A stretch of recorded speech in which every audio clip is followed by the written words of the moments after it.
અને હવે જોઈશું સમાચાર વિસ્તારથી।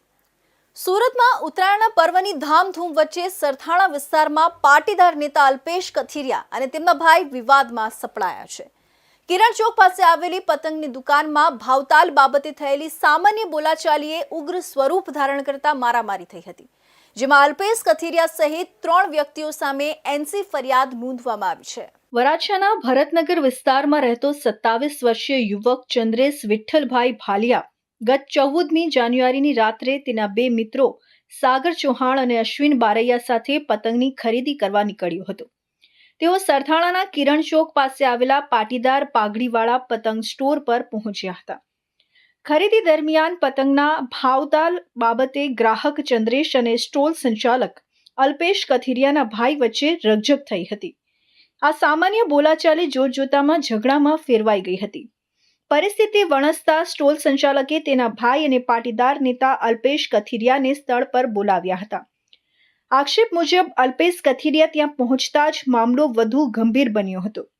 અલ્પેશ, તેના ભાઈ અને અન્ય એક શખ્સે મળીને ગ્રાહક ચંદ્રેશ અને તેના મિત્રો સાથે ગાળાબાળી કરી હતી।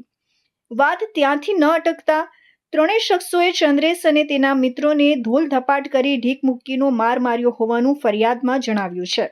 આ ઘટના બાદ ઇજાગ્રસ્ત ચંદ્રેશ અને તેના મિત્રો તાત્કાલિક સરથાણા પોલીસ મથકે પહોંચ્યા હતા અને હુમલાખોરો વિરુદ્ધ કડક કાર્યવાહીની માંગ કરી હતી। સરથાણા પોલીસે ચંદ્રેશ ભાલિયાની ફરિયાદના આધારે અલ્પેશ કથિરિયા, તેના ભાઈ સહિત કુલ 3 લોકો વિરુદ્ધ ગુનો દાખલ કર્યો છે। પોલીસે નવા કાયદા બીએનએસ મુજબની કલમો હેઠળ જાણવાજોગ ફરિયાદ નોંધી છે। કલમ 352 અપમાનિત કરવાના ઈરાદે કરેલું કૃત્ય, કલમ 115(2) સ્વેચ્છાએ ઈજા પહોંચાડવી અને કલમ 54 ઉશ્કેરણી અથવા અન્ય ગુનાહિત કૃત્યો સાથે સંબંધિતનો સમાવેશ થાય છે। પોલીસ સીસીટીવી ફૂટેજ અને આસપાસના સાક્ષીઓના નિવેદનોના આધારે આગળની તપાસ ચલાવી રહી છે। બનાવ આપણે 13 તારીખે રાત્રે અમે પતંગની ખરીદી કરવા ગયા। આપણે કિરણ ચોક ગયા અને પાટીદાર પાઘડીવાળાનો સ્ટોલ હતો અને ત્યાં અમે 5 થી 10 મિનિટ ઉભા રહ્યા। એટલે એનાઉન્સ કરતા એક લોકો ગાળ બોલી એનાઉન્સમાં, સ્પીકરમાં, કે મેં કીધું આ 2 થી 3 વાર ગાળ બોલી। એટલે મેં એનાઉન્સ કરતા એની પાસે ગયો। મેં કીધું આ જે માણસ મેં કીધું ગાળ બોલે છે, મેં એનાઉન્સ ના કરે। મેં કીધું અહીંયા કોઈની મા બેન દીકરીઓ નીકળે તો આ રીતના ગાળું ન બોલે। મેં કીધું સભ્યતામાં થોડીક વાત કરો તો સારું લાગે। પછી થોડીક વાર થયું એટલે કોકની યારે બબાલ કરવા માંડ્યા, ખુરચી ને એવું ઉડ્યું। એટલે મેં ડાયરેક્ટ પીસીઆરમાં ફોન કરી દીધો। પીસીઆરમાં ફોન કરીને ડાયરેક્ટ પીસીઆર આવી ગઈ। પછી અલ્પેશ કથિરિયા અને તેના ભાઈ બંને આવીને અને પછી બધાને ગાળું બોલોચ ને મારવા માંડ્યા। એટલે મેં પછી કીધું કે આની પાસે કોઈ સત્તા નથી, કોઈ પોલીસ વાળાની જાહેરમાં બધાને મારે છે અને પોલીસ વાળા તંત્ર કોઈ પણ કાંઈ જાતનું કંઈ કરી નહીં રહ્યા। એટલે પછી મેં મારી રીતના મારો મોબાઈલ કાઢીને વિડીયો ચાલુ કર્યો।